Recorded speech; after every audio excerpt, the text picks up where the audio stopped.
अंतर्यामी भगवान तो खूब प्रेम से घर के सारे काम कर रहे हैं उनके। महीना 1.5 महीना बीत गया, खूब आनंद से सेवा चल रही थी। एक दिन त्रिलोचन जी की पत्नी पड़ोस में किसी के पास बैठी थी, तो पड़ोसी तो होते ही हैं सब घर के बात बोलने वाले, उन्होंने कह दी, बोले कि आपके घर में तो आजकल बड़ी खुशहाली आ गई है। त्रिलोचन जी को देखा, चेहरे पे कैसा तेज आ गया, लाल लाल टमाटर जैसे गाल हो गए उनके।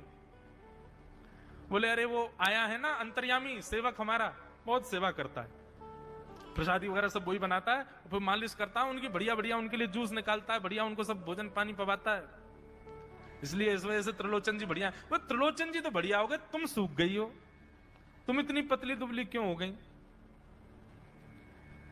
मेरा दुख कौन जाने। वो सबकी सेवा करता है पर अपनी सेवा मुझसे करवाता है। अरे छोटा सा तो है, ऐसे मटक मटक के जाता है, हम तो उसको देखने के लिए खड़े रहते बाहर। कैसे बढ़िया लगता है, कई लोग तो देखने ही आते हैं उसको कि कैसे सब्जी परोस रहा है, कैसे पूड़ी परोस रहा है, कितना सुंदर लगता है। छोटा सा तो है, उसकी क्या सेवा करनी पड़ती है। अरे बहन तुम क्या जानो,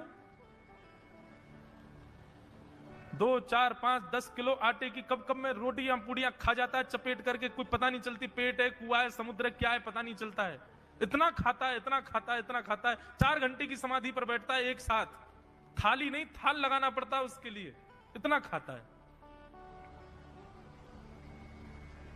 जैसे ही कहा इतना खाता है, ठाकुर जी अंतर ध्यान हो गए।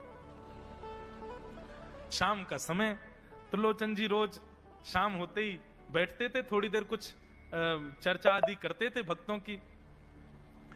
त्रिलोचन जी ने बुलाया, अंतर्यामी, ओ बेटा अंतर्यामी कहां हो, जल्दी आओ, चलो शाम हो गई है, थोड़ी देर बैठे कुछ सत्संग करें कीर्तन करें। अंतर्यामी नहीं आए, पूरे घर में खोज लिया ठाकुर जी नहीं मिले, रसोई घर में खोज लिया ठाकुर जी नहीं मिले, पड़ोसियों से पूछ लिया नहीं मिले, सब्जी मंडी देख आए ठाकुर जी नहीं मिले, पूरा पंढरपुर देख लिया लेकिन ठाकुर जी नहीं मिले।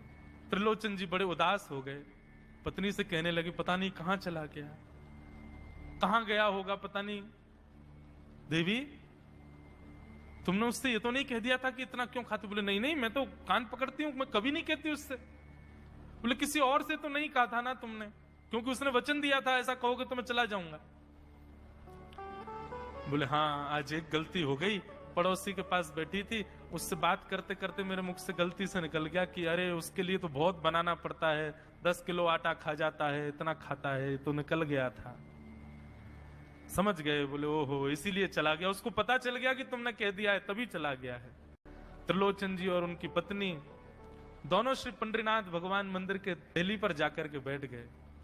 जाकर के ठाकुर जी के आगे हाथ फैला करके कहने लगे, बोले नाथ, हे पंडरीनाथ, आपने हमको संतान नहीं दी, पुत्र नहीं दिया, पुत्री नहीं दी जीवन में, हमने कभी उसकी अपेक्षा नहीं की, हमने कभी आपसे शिकायत नहीं की कि हमको संतान क्यों नहीं दी है। पर नाथ एक सेवक हमारे जीवन में आया, और जब से वो सेवक आया हमारे यहाँ संतों की सेवा होने लगी, हमारे यहाँ कीर्तन होने लगा, हमारे यहाँ सत्संग होने लगा, हमारे यहाँ खूब आनंद की उमंग होने लगी।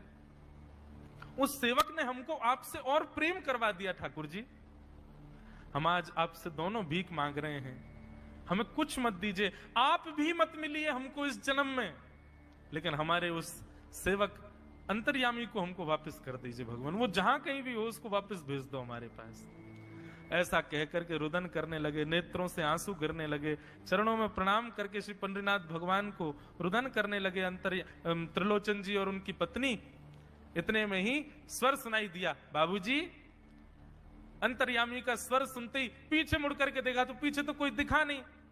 अरे इधर देखिए, पीछे कहां देख रहे हैं? वापस से पंडरीनाथ भगवान की ओर देखा तो श्री पंडरीनाथ भगवान की जगह ही अंतर्यामी बालक खड़ा हुआ है, सामने खड़े होकर के उनको आशीष दे रहा है। त्रिलोचन जी तो भाव विह्वल हो गए, बोले कैसी कृपा नाथ आपकी। बोले आप ही थे क्या? बोले तो इतनी अच्छी संत सेवा, इतनी अच्छी खीर, इतनी अच्छी पूड़ी, इतनी अच्छी सब्जी, और आपकी जो सेवा और इतने अच्छे अच्छे सत्संग कीर्तन, मेरे अलावा कौन कर सकता है? संतों की सेवा तो मैं ही करता हूं ना, आपने संत सेवा के लिए सेवक मांगा था, इसलिए मैं ही आपके यहां चल करके आ गया।